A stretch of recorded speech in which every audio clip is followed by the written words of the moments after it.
सोचो एक बार, घर में नई जिंदगी आई है, बच्चा पैदा हुआ है और बाप ऑफिस में बैठा है क्योंकि छुट्टी मांगना उसके हाथ में नहीं है।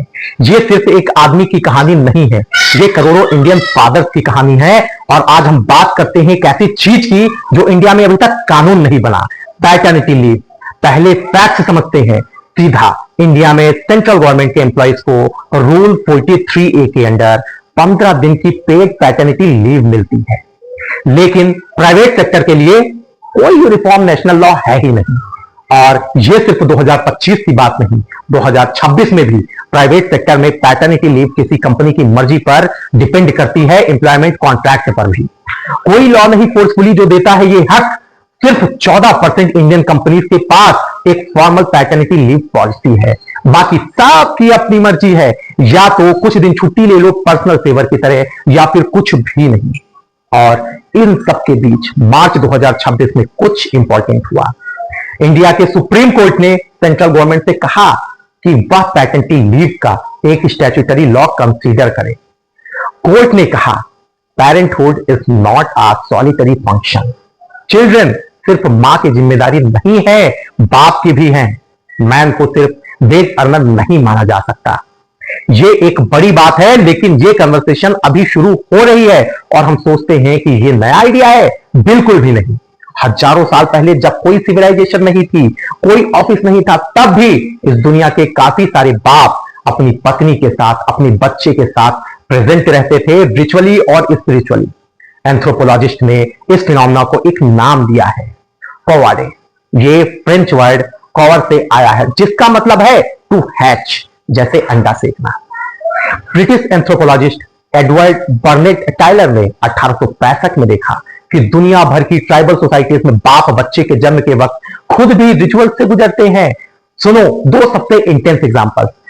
कैंटरबरी ट्राइब में जो स्पेन और फ्रांस के बीच रहते थे, जब बच्चा पैदा होता तो बाप बिस्तर पे लेट जाता था, लेबर पेन का नाटक करता था और उसे वही ट्रीटमेंट मिलती थी जो एक नई मां को मिलती थी।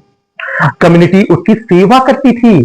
और सबसे एक्सट्रीम मैक्सिको के क्वेचोल ट्राइब में जब पत्नी लेबर में होती थी तो पति ऊपर बीम्स पर बैठता था और उसके टेस्टिकल्स पर एक रस्सी बंधी होती थी। हर बार जब पत्नी को लेबर पेन आता वो रस्सी खींचती ताकि दर्द शेयर हो सके।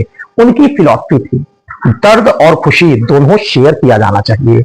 अब ये एक्सट्रीम है, हाँ है, लेकिन इसका मैसेज प्रोफाउंड है। ये लोग बिना किसी एचआर पॉलिसी के समझते थे कि एक बच्चे के जन्म में बाप का फिजिकली और इमोशनली प्रेजेंट रहना जरूरी है। हॉन्डुरास के गैरिफोना ट्राइब के फादर्स भी बच्चे के जन्म के बाद हैवी काम बंद करके घर संभालते थे। मतलब एक बाप का अपने बच्चों के जन्म पे प्रेजेंट रहना ये ह्यूमन इंस्टिंक्ट है, सिर्फ मॉडर्न इंडिया का कॉर्पोरेट सिस्टम नहीं मानता। अब सोचो अगर एक ट्राइबल बाप 2000 साल पहले जंगल में बिना किसी सैलरी के फिर भी अपनी पत्नी के साथ रुका, तो आज के एजुकेटेड टैक्स पेइंग इंडियन बाप को यह हक क्यों नहीं मिलना चाहिए? इंडिया का लेबर लॉ फ्रेमवर्क एक इन्फ्लेक्शन पॉइंट पर है। सुप्रीम कोर्ट का मार्च 2026 का ऑर्डर एक सिग्नल है कि चेंज आने वाला है, लेकिन चेंज तब आता है जब लोग बोलते हैं। जब एक बाप अपने एचआर से सीधा पूछे मेरी पॉलिसी क्या है। जोमेटो, मीशो, स्विगी जैसे स्टार्टअप ने already gender neutral leave policies adopt की है। मार्केट का प्रेशर बढ़ रहा है।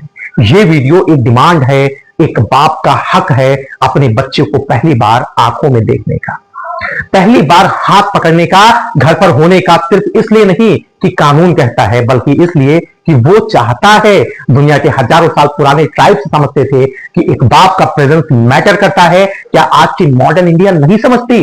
समझेगी, जरूर समझेगी, बस हम बोलना बंद ना करें। बात समझ में आई हो तो राधे राधे।